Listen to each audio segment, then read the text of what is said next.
Salut les filles, c'est Steph de chez Clafoutis, je suis trop contente de vous retrouver. Alors aujourd'hui, un petit tuto pour modifier la ceinture de la jupe papaye. Alors la jupe papaye, si vous ne la connaissez pas encore, c'est une jupe longue, avec, sans volant, avec ou sans croisement, avec ou sans poche, dont la ceinture initiale est la même que sur le pantalon papaye, le short papaye et le legging papaye, donc c'est-à-dire une ceinture qui monte au niveau du ventre, qu'on peut replier et qui convient aussi à la grossesse. Alors on m'a posé la question de est-ce qu'on pourrait pas faire cette ceinture dans le même tissu que la jupe? Mais en fait si, alors on en fait une ceinture élastiquée, d'accord? Parce que la jupe est froncée, donc on a besoin de cet élastique.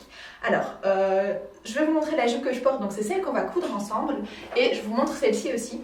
Alors ici c'est une version de la jupe hyper simple, d'accord? Il n'y a pas de poche, il n'y a pas de croisement, il n'y a pas de volant, il n'y a rien du tout. Je l'ai juste évasée, elle donne super bien quand elle est portée. Bon là comme ça c'est une jupe classique. Et alors ici, on va faire ce type de ceinture. Donc c'est vraiment une ceinture avec l'élastique à l'intérieur, et ceinture élastiquée vraiment classique de chez Classique. Je vous montre les calculs à faire, alors n'ayez pas peur, il ne faut vraiment pas avoir un doctorat en maths pour le faire, il faut savoir faire un chiffre x 4, il y a moyen.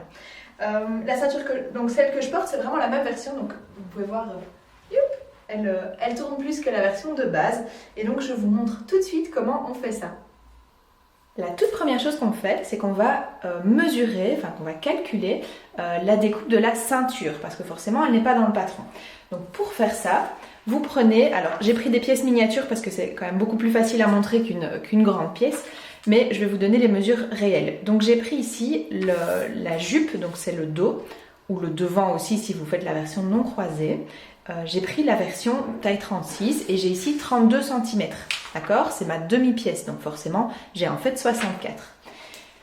Vous allez remarquer que si vous utilisez la version croisée, en fait, le côté, donc la mesure entre le côté et le petit cran de milieu est en fait exactement la même que pour le dos.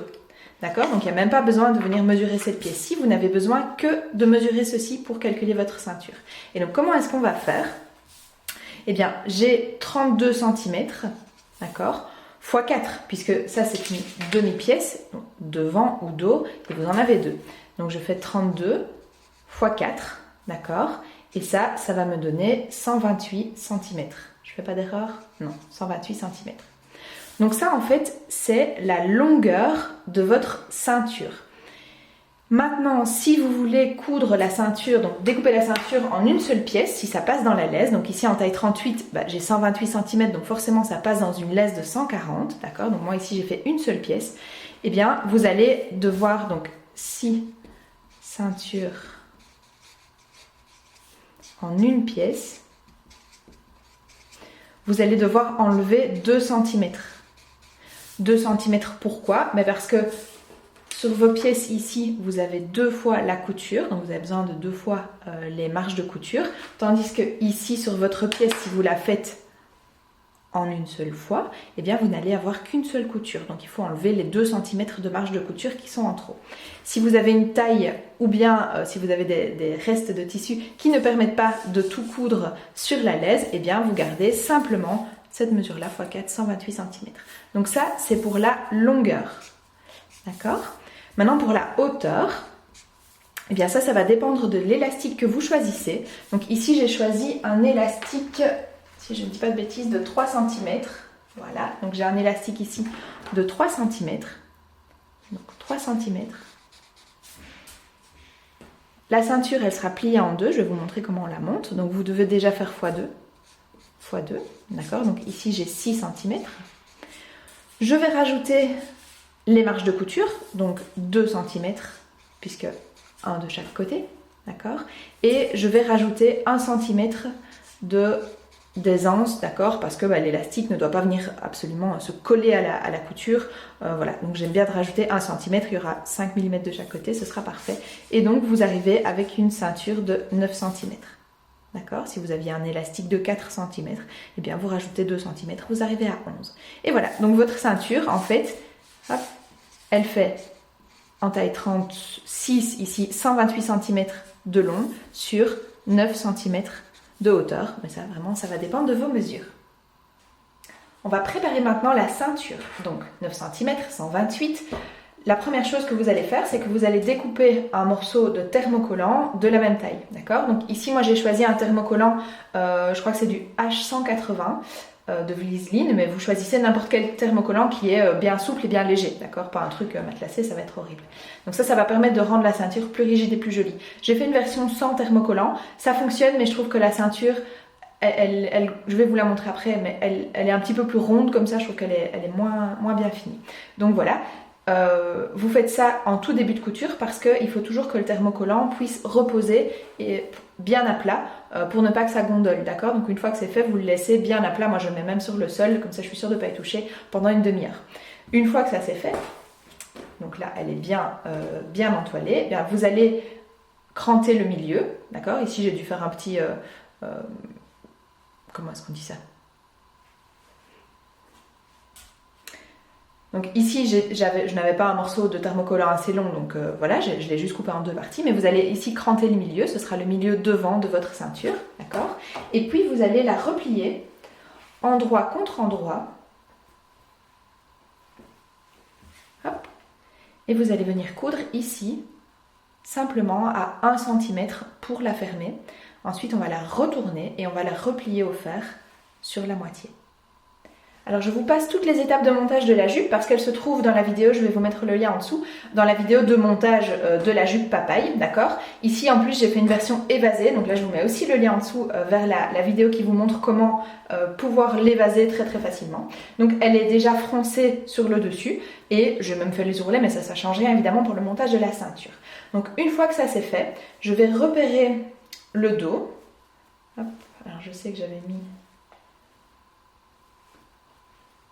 Ok, ça c'est mon devant, ça c'est mon dos, d'accord? Et au niveau du dos, donc j'ai cousu la ceinture. Où est ma couture? Elle est là, d'accord? J'ai cousu, j'ai replié au fer, comme j'avais dit. Eh bien, vous allez venir placer la ceinture endroit contre endroit. Faites attention s'il y a un sens dans votre motif. Donc, au niveau du dos, je positionne voilà, la couture de la ceinture et je vais épingler tout autour.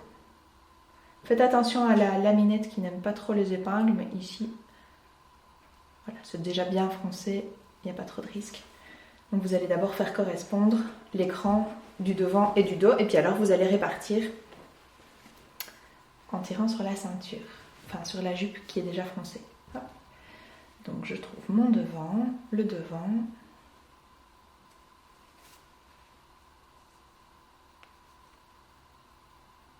Voilà. Faites attention à ne pas tourner la ceinture. Et donc voilà, en fait, vous avez exactement la même longueur une fois que vous tirez. Et donc là, moi j'aime bien le faire petit à petit. Il faudrait 3 mains. Alors je vais le faire avec la bouche, désolée. Voilà.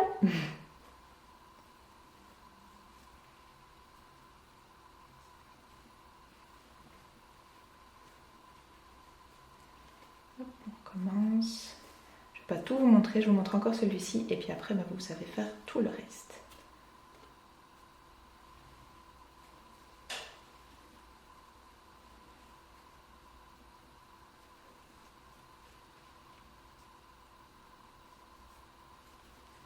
Ok, je vous laisse faire tout le tour.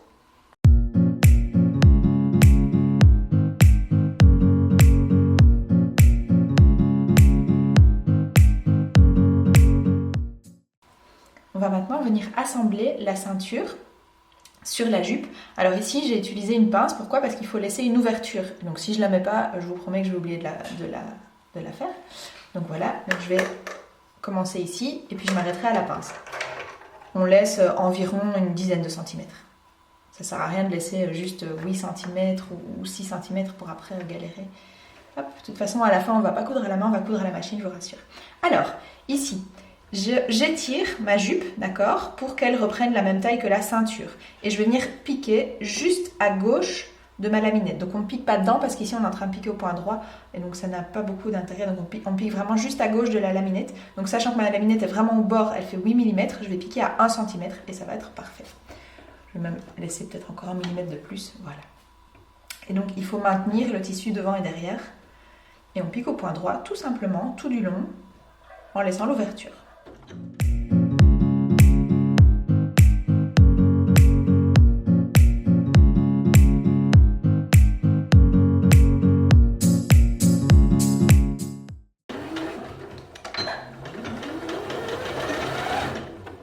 Ok, point d'arrêt. On enlève. Et donc ma ceinture, hop, il y a juste ici la petite épingle que j'ai oublié de bouger. Ma ceinture est posée, d'accord. Il va rester ici à venir insérer l'élastique. Je vous montre comment on fait. Ici j'ai choisi donc un élastique de 3 cm. Alors je l'ai entouré autour de ma taille et j'ai rajouté quelques centimètres, d'accord. Moi j'aime bien d'essayer la jupe et d'ajuster au dernier moment. Donc j'ai pris de la marge. Alors ce que vous faites, c'est que vous allez prendre une épingle de sûreté comme ça, une épingle à nourrice. Alors je crois que celle-là elle a 50 ans au moins. Alors moi j'aime bien d'en mettre des deux côtés. Pourquoi? Parce que ça m'est déjà arrivé que en fait je fasse pas attention et que l'élastique rentre dedans, et dans ce cas-là il faut tout recommencer. Bon, ici c'est un élastique facile à insérer, mais on n'a pas toujours envie, donc voilà, il y a une sécurité supplémentaire. Donc vous prenez votre ceinture et vous allez insérer l'élastique par l'ouverture.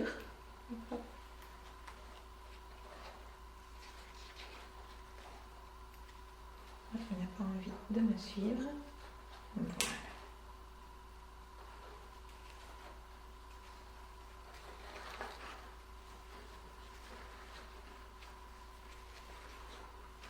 Et c'est parti.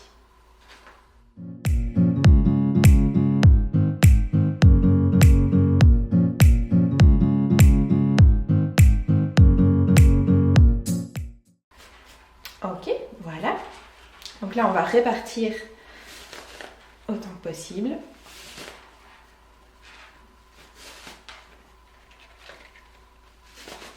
Voilà, comme ça on n'est pas embêté. Ok. Vous vérifiez d'abord que votre élastique ne se retourne pas, d'accord? Donc ici, il est bien plat à chaque fois. On a ça facilement avec des élastiques assez fins. Donc ici, j'ai pas de souci. Et donc, ce qu'on va vouloir faire, hop, hop, hop, voilà, je vais le sortir encore un peu plus, c'est qu'on va vouloir venir épingler l'élastique. Je vais enlever ça. Hop. À la bonne taille. Donc ce que je vais faire maintenant, c'est que je vais essayer la jupe. Donc je vais prendre une taille, voilà, je vais prendre un truc un peu, une largeur un peu au hasard. Ok, je vais passer la jupe. Alors je ne vous montre pas, d'accord. Et puis je vais voir si je dois raccourcir de quelques centimètres ou pas, d'accord. Une fois que c'est fait, on se retrouve tout de suite. Donc voilà, j'ai choisi la taille qui moi me convenait. Donc ce que je veux faire maintenant, c'est enlever l'excédent d'élastique. Donc ici, on cherche à ce que l'élastique se chevauche sur quelques centimètres. Ça, c'est encore un peu trop. Voilà. Et donc ici, j'ai environ 5-6 cm, d'accord. Je vais aller coudre ça à la machine. Donc vous allez choisir un point extensible. Donc moi ici, je vais le faire au zigzag. Et alors, ce ne sera pas du tout visible, hein. Donc vous faites vraiment pour que ce soit bien solide. Donc moi, je vais vous montrer, ce sera moche. Alors il y en a qui font des jolis carrés comme ça avec des points extensibles. Ça va pas se voir, donc je vois pas l'intérêt. Moi je passe au zigzag comme ça, et puis un peu comme ça, et puis je reviens, et puis je reviens, et voilà, personne ne verra la différence. Donc je vous montre ça tout de suite.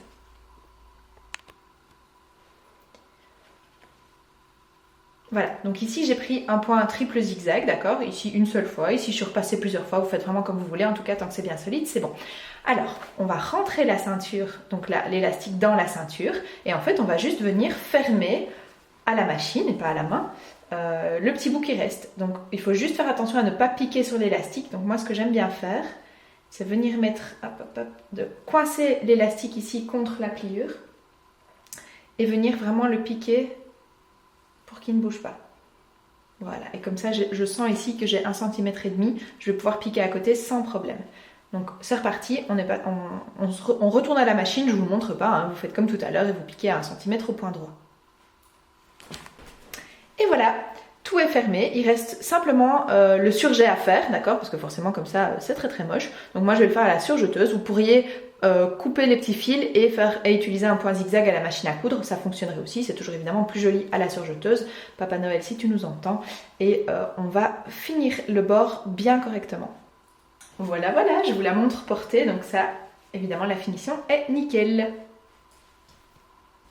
Et voilà, je vous avais promis que ce serait super simple, je crois que c'était vraiment pas compliqué. Je me réjouis de voir toutes vos réalisations, n'hésitez pas à vous abonner à la page, n'hésitez pas à nous suivre sur les réseaux sociaux, aussi bien Facebook qu'Instagram. Et je vous dis à très bientôt, au revoir.